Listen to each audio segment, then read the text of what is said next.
bado ni habari kuhusu hospitali ambapo viongozi na wakazi wa Ruiru sasa wanataka hospitali ya Ruiru ambacho ni kitengo cha 4 almaarufu level 4 kiboreshwe hadi kitengo cha 5 almaarufu level 5 kama njia mojawapo ya kusaidia kukidhi mahitaji yanayoongezeka ya huduma za afya. Shinikizo la kuinua hadhi ya hospitali hii inatokana na wingi wa wagonjwa, huku hospitali hiyo kwa sasa ikiwa na uwezo wa kuhudumia zaidi ya wakazi 700,000 tu kutoka eneo la Ruiru na maeneo jirani. Kwa upande wake, mbunge wa Kiambu ambaye ni Simon King'ara alibainisha kuwa kuinua hadhi ya hospitali hii kutafungua rasmi fursa za kupata fedha zaidi za serikali na hivyo basi kuboresha huduma kupitia mradi wake wa King'ang'a.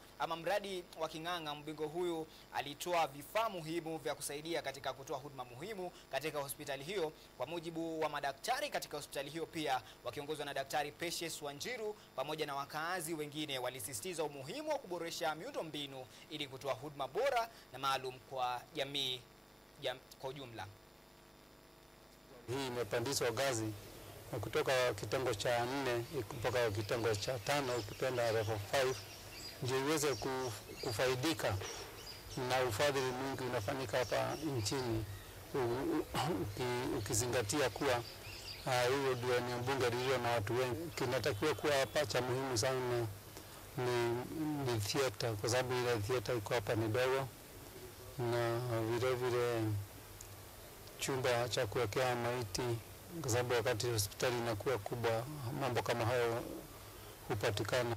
Mimi naongea kuhusu hiyo ofisi tukifunguliwa ya social work itakuwa ikitusaidia kama sisi CHPs, tukituma wagonjwa wetu hapo wanakuja, wengine hawana na wagonjwa wengine wanalazwa, wanamaliza matibabu bado wamekwama huku juu ya kulipa hiyo bill.